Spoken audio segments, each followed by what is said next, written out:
मेरे बच्चों के बुरे हाल, सारा दिन रो रो के, क्योंकि सारा दिन मेरे बच्चे जो हैं वो मेरे से बड़ा प्यार करते हैं माँ के अलावा। ज़मानत होने के बाद मैं जैसे ही जेल के गेट के बाहर पहुँचता हूँ तो मुझे वहाँ से फिर उठा लिया जाता है। कहता जी हमें ऑर्डर है। मैंने कहा जी किसके ऑर्डर है?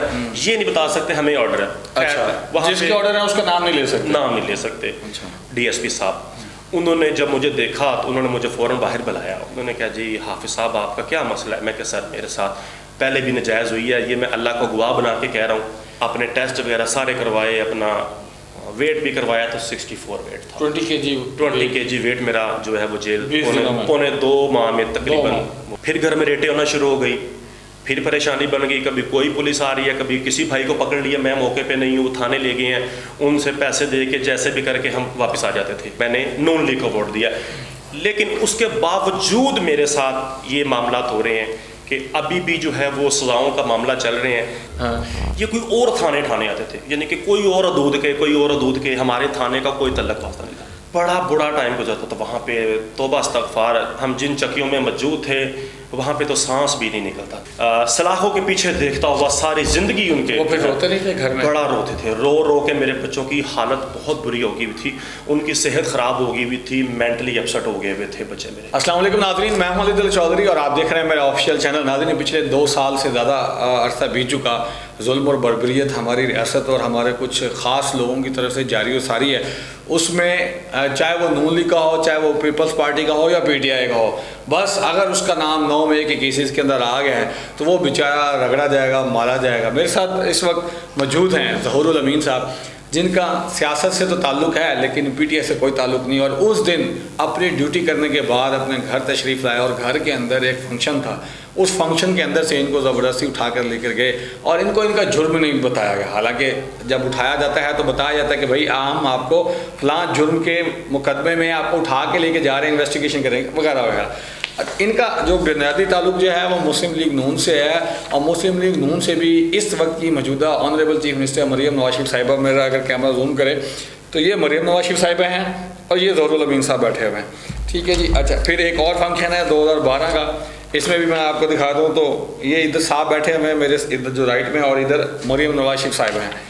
अच्छा, फिर ये अयाज सादिक और हमजा शहबाज शरीफ के साथ भी इनके ताल्लुकात हैं और ये अपना काम जारी और सारी रखे हुए हैं। इधर भी आप देख सकते हैं कि यूथ विंग की नुमाइंदगी करते हुए।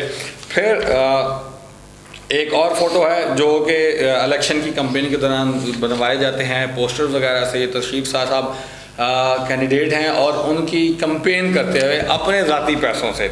अच्छा, फिर ये इनका नोटिफिकेशन भी है 2013 का, जिसके अंदर इनको सिलेक्ट किया गया और ये जनरल सेक्रेटरी भी रहे हैं यूथ विंग के अपने एरिया में। और फिर जब दाढ़ी इन्होंने रख ली तो उसके बाद भी काम जारी सारी रहा। अरे ये वाहिद नून लीग के वोटर सपोर्टर आप समझ लें, वोटर तो नहीं बल्कि सपोर्टर, डाई हार्ट सपोर्टर हैं, जो जेल काटने के बावजूद भी नून लीग इन्होंने नहीं छोड़ी। हालांकि अमूमन ये देखने में आया है कि जो लोग 9 मई को उठाए गए, चाहे वो उस जलसे के पास से गुजर रहे थे या अपनी ड्यूटी करके वापस आ रहे थे, लॉन्ग मार्च जो भी मार्च चल रहा था, या कोई ठेले वाला था, रेडी वाला था, फ्रूट बेच रहा था, या वैसे ही कोई अपना स्टॉल लगा के जिस तरह पठान बेचारे चीज़ें बेचते हैं बेच रहे थे, वो उठाए गए। वो नून लीग के थे, पीपल्स पार्टी के थे।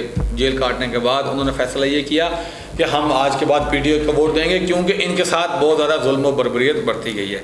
लेकिन नूरुल अमीन साहब की कहानी इन्हीं की ज़बानी सुनते हैं।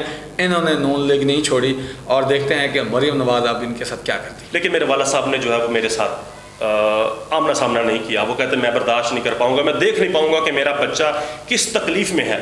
वो सिर्फ तकलीफ़ की वजह से मेरा सामना नहीं कर पाते। बाप से मुलाकात नहीं हो सकी, वालदा से हुई। वालदा बड़ा परेशान, सारा दिन रोना, सारे रात रोना कि मेरा बच्चा बिल्कुल भी इस काम में इन्वॉल्व नहीं है, तो फिर मेरे बच्चे के साथ ये ज़्यादती क्यों? मेरी मिसिज़, उसके बुरे हाल हो गए, मेरे बच्चों के बुरे हाल, सारा दिन रो रो के, क्योंकि सारा दिन मेरे बच्चे जो हैं वो मेरे से बड़ा प्यार करते हैं माँ के अलावा। क्योंकि अगर मैं घर में मौजूद हूँ तो मेरे बच्चे सिर्फ मेरे पास रहेंगे। सबके वाले से मैं जब ड्यूटी पर चला जाता हूँ फिर वो माँ के हो जाते हैं। तो वो जब अभी भी जब कि मैं रात को लेट आता हूँ तो मेरे बच्चे मुझे फ़ोन करना शुरू हो जाते हैं। तो फिर पौने 2 महीने बच्चों के बगैर गुजारने बड़ा मुश्किल था। और वहाँ पर तो 1 मिनट जो है ना वो 1 दिन के बराबर होता है। और पौने 2 महीने इसी चक्कर में गुजर गए कि यार मैंने किया क्या है, मेरा कसूर क्या है, मैं अगर यहाँ पे मौजूद हूँ तो मैंने क्या किया है। अच्छा, उसके बाद क्या हुआ फिर? उसके बाद फिर मेरी ज़मानत होती है। ज़मानत होने के बाद मैं जैसे ही जेल के गेट के बाहर पहुंचता हूं तो मुझे वहां से फिर उठा लिया जाता है। अच्छा, ज़मानत के फौरन ज़मानत होती है। मैं घर जाने के लिए, मेरे घर वाले खुशियों से मुझे लेने के लिए आए हैं, घर में मेहमान आए हैं कि चलो खुशी का टाइम था वो वाला कि मैं एक मुश्किल वक्त काट के आ रहा हूँ, तो घर में सारे मेहमान, खाने शाने पके हैं।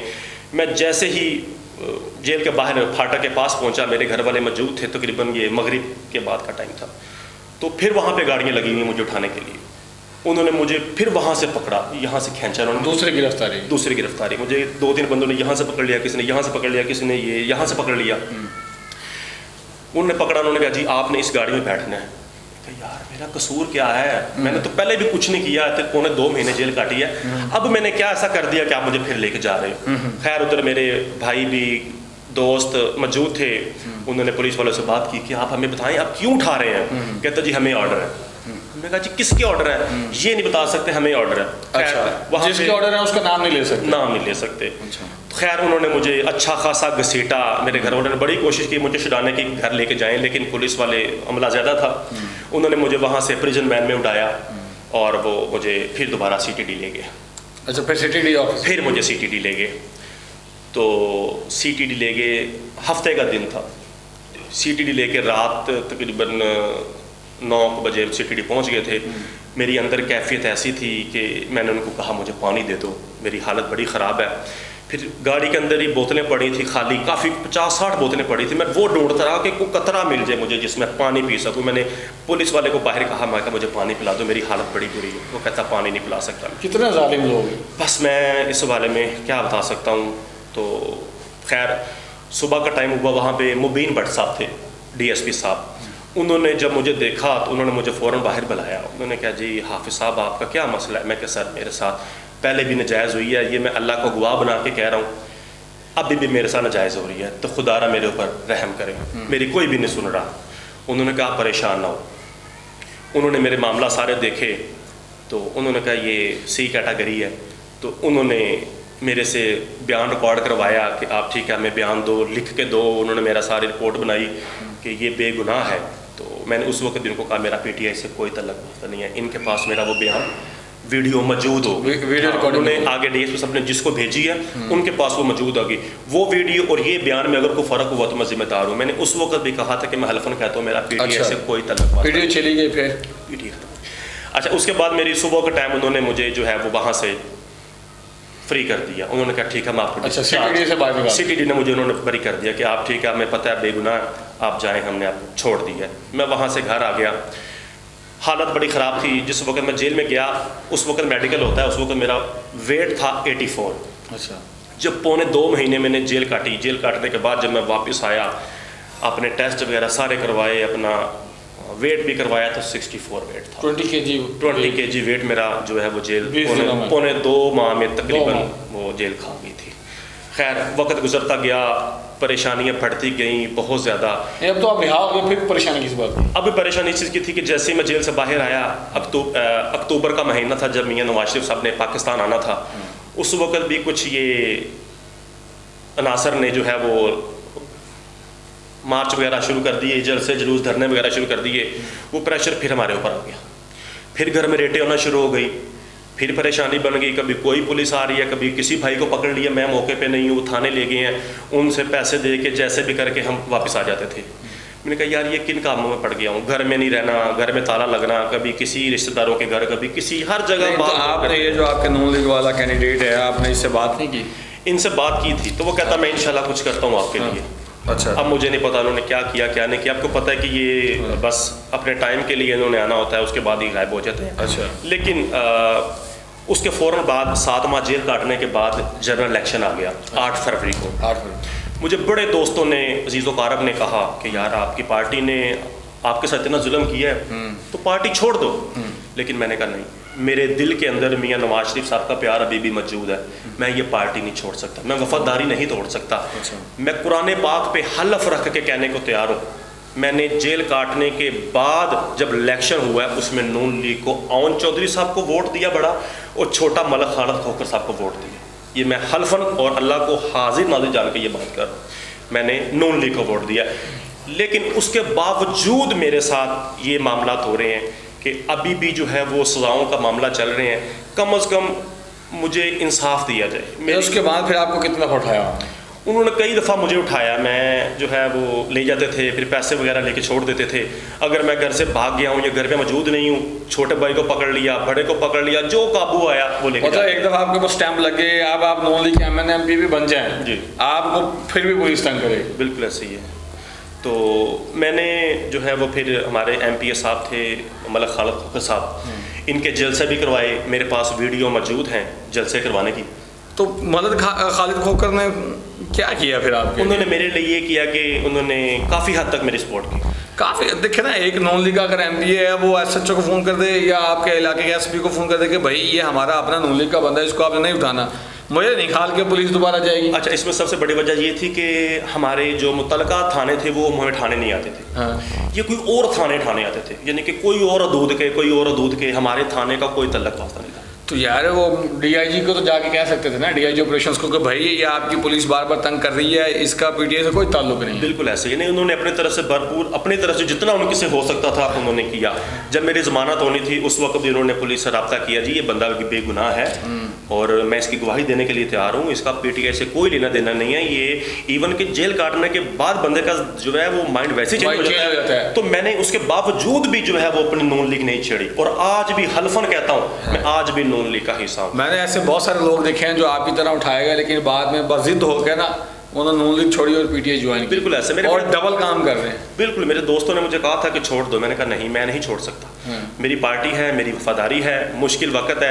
ये किसी जो है वो कोताही की वजह से हो सकता है, या इंतजामी कोताही की वजह से, या किसी गलत फहमी की वजह से जो है मेरा नाम। अच्छा, इस सारे अरसे में आपकी वालदा का कैसा वक्त गुजरा? मेरी वालदा का वक्त बहुत बुरा गुजरा, शायद मैं वो उस तरीके से बयान नहीं कर सकता।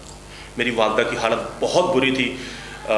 मेरी जब हफ्ते के बाद मुलाकात होती थी, मेरे भाई आते थे, या कभी कभार मेरी वालदा मेरा सामना कर लेती थी, क्योंकि वो कहती थी बेटा मैं आपको नहीं देख पाती कि मेरा बेटा एक सलाखों के पीछे मौजूद है, इतना दुख तकलीफ के बगैर किसी वजह के। हाँ, अगर मैंने कुछ किया होता तो जेल में कम से कम बैठा मुझे ये तो सुकून होता कि मैं ये जो कैद काट रहा हूँ ये अपने किसी किए की वजह से काट रहा हूँ, बस सिर्फ यही सोचता था। एक बंदा है जिसने काम किया होता ना, उसको इतनी टेंशन नहीं होती। अच्छा, अब जेल में लोग रोते भी थे? सर मैं कहता हूँ वहाँ भी हालत इस तरह की होती थी कि मैं आपको बता नहीं सकता। बड़ा बुरा टाइम गुजरता था वहाँ पे, तौबा इस्तग़फ़ार। हम जिन चक्कियों में मौजूद थे वहाँ पे तो सांस भी नहीं निकलता था। तो हम ये हर वक्त यही सोचते थे कि यार हमने किया क्या है, हमारा कसूर क्या है, मुझे बताया जाए। मेरे पास सारी चीज़ें मौजूद। अच्छा, नहीं सर, वहाँ लोग रोते भी थे या बस? बहुत रोते थे, बहुत रोते थे, बड़ी परेशानी थी वहाँ पे। ख़वातीन और मर्द या खाली ख़वातीन? नहीं, ख़वातीन के सेल लदा होते थे, मर्दों हज़रात के सेल लदा होते थे। तो हमें उन्होंने चक्कियों में रखा हुआ था, जिसमें तकरीबन छोटी सी चक्की होती थी जिसमें सांस भी नहीं निकलता था। तो बड़ी परेशानी होती थी, बड़ा मुश्किल वक्त था वो मेरे लिए। 2 महीने नहीं थे वो, 2 साल कह सकते हैं उसको। लेकिन मैं जब वापस आया तो मेरी हालत, मेरे जिस्म के हालात जो है। आपके बच्चे भी आते थे मुलाकात के लिए? नहीं, बच्चे नहीं आते थे। मेरा उनके साथ जो है वो आमना सामना नहीं होता था। मैंने मना किया था मेरे बच्चों को मेरे सामने नहीं लेके आना, क्योंकि मेरे बच्चों पे कैसा असर पड़ेगा कि अपने बाप को सलाखों के पीछे देखता हुआ सारी ज़िंदगी उनके। वो फिर रोते नहीं थे घर में? बड़ा रोते थे, रो रो के मेरे बच्चों की हालत बहुत बुरी हो गई हुई थी, उनकी सेहत ख़राब हो गई हुई थी, मेंटली अपसेट हो गए हुए थे बच्चे मेरे, उनकी सेहत बहुत ख़राब हो गई थी, मैं आपको बता नहीं सकता। तो फिर ये जो जिस तरह मियाँ इबाद फारूक का बच्चा जो है वो इसी स्ट्रेस और डिप्रेशन की वजह से इस दुनिया से चला गया, तो कुछ लोग तानेबाजी करते नहीं, वो तो पहले से बीमार था। मतलब कि जिसके सामने उसकी माँ को घसीटा गया, दादी को घसीटा गया, बाप को घसीटा गया, उसके जहन पे क्या इमेज पड़ा? जब मुझे लेके गए तो मेरे बच्चे देख रहे थे, क्योंकि शादी थी, फंक्शन थी, घर में बच्चों ने कपड़े वगैरह डाले हुए हैं, तो डेक वगैरह स्पीकर वगैरह चल रहे हैं, तो एक घर का माहौल ऐसा था कि खुशी का माहौल था। तो सारे बच्चे जाग रहे थे, बच्चे मेरे खेल रहे थे। तो उन्होंने जब देखा कि पुलिस मुझे लेकर गई है, तो मेरे बच्चों के एक दिमाग में एक ऐसा सवाल जो है वो खड़ा हो गया कि आया कि मेरे वालिद साहब ने कुछ भी नहीं किया, तो ये पुलिस मेरे बच्चों जो मेरे वालिद साहब को क्यों लेके गई है? तो ये एक बड़ा एक सवाली निशान था। आज तक मेरे बच्चे मुझे पूछते हैं कि पापा आपको पुलिस भी लेके गई थी, आप इतनी देर जेल में रहे हैं। एक छोटा सा बच्चा है मेरा 8 साल का और 7 साल का, बड़ा 8 साल का है, छोटा 7 साल का है, बेटी मेरी 3 साल की है। अभी तक उनके माइंड में ये चीज़ें आती हैं कि पापा, जब भी पुलिस देखते हैं, पापा ये वो पुलिस है जो आपको लेके गई थी, इस तरह के मतलब कि अब उनके दिल में नफरत पैदा हो गई है पंजाब पुलिस के लिए। नफरत शायद मैं उस तरह नहीं कह सकता, लेकिन जो मामला थे वो ऐसा नहीं होने चाहिए थे, जो मेरे साथ हुआ वो ऐसा नहीं होना चाहिए था। अच्छा, भाभी जी का पूछ सकते हैं कि उनकी क्या सूरत हाल थी? बिल्कुल, मैं उनके बारे में बता देता हूँ कि उनकी हालत भी बहुत बुरी थी। हर वक्त सारा दिन वो रोती थी, सारा दिन रोती थी कि आया ऐसा क्या हो गया जो हमारे साथ ये हुआ। उनको भी पता था कि मैं नून लीग का हूँ, जलसे मैं नून लीग के करवाता हूँ, मीटिंगें मैं नून लीग के करवाता हूँ। आपको पता चलता था ये माँ का, जोचा का, बच्चों का, तो आप आंसू रोक पाते? मेरा दिल टूट जाता था। और मेरी वहाँ पे जो कैफियत होती थी, शायद वो आपको उस तरीके से मैं बयान ना कर पाऊँ। बड़े बुरे हालात थे। जब मेरे कपड़े घर से आते थे तो मैं उनको देख देख के ना रोता था कि यार क्या मैंने ऐसा कर दिया कि मैं इस जगह पे मौजूद हूँ। कोई सुनने वाला हो, मैं किसको सुनाऊँ। पुलिस अफसरान के पास जाता रहा, तफ्तीशी के पास जाता रहा कि भाई मेरा कसूर नहीं है, ये मेरे पास डॉक्यूमेंट्स ले लो। उन्होंने, किसी ने मेरे से डॉक्यूमेंट्स नहीं मांगे। मरियम नवाज शरीफ साहिबा आपको देख रही हैं, क्या बोलेंगे उनको? मैं मरियम नवाज साहिबा से दिली आजिज़ाना अपील करता हूँ कि मेरे मसले की तरफ फौरी तवज्जो दें। मुझे इंसाफ की बड़ी ज़रूरत है। मैं आपका कारकुन था, कारकुन हूँ और इंशाअल्लाह कारकुन रहूँगा। मैं ये बात कुरान पाक पे हलफ रख के भी कहने को तैयार हूँ कि मैंने जेल काटने के बाद भी पाकिस्तान मुस्लिम लीग नून की कैंपेन की, आउन चौधरी साहब को वोट दिया, मलक खालिद खोखर साहब को वोट दिया और उनके अपनी यूनियन काउंसिल में जलसे भी कराए। और मैं अपनी यूनियन काउंसिल से यूथ विंग का जनरल सेक्रेटरी भी रह चुका हूँ। ये मेरे पास सबूत मौजूद है जो आपको पहले दिखाएँ। तो मेरी मरियम नवाज साहिबा से अपील है कि आप मुझे बुलाएं और मुझे सुने। और मुझे उम्मीद है कि आप गरीबों का सहारा हैं, आप इंसाफ देती हैं और मुझे भी आपसे इंसाफ की तवक्का है। जी, तो नाज़रीन, आपने देखा कि एक वर्कर है, नून लीग का है, उसका पीटीआई से कोई लेना देना नहीं है। अब आप ये सोचें कि जिनका पीटीआई से लेना देना था लेकिन उन्होंने कोई तोड़ फोड़ नहीं की थी, उनके साथ क्या जुल्म बर्बरियत बरती होगी हमारी रियासत ने या हमारी रियासत के करिंदों ने। कमेंट बॉक्स में लाजमी मेंशन कीजिएगा। मुझे इजाज़त दीजिए, बहुत शुक्रिया, अल्लाह हाफ़िज़।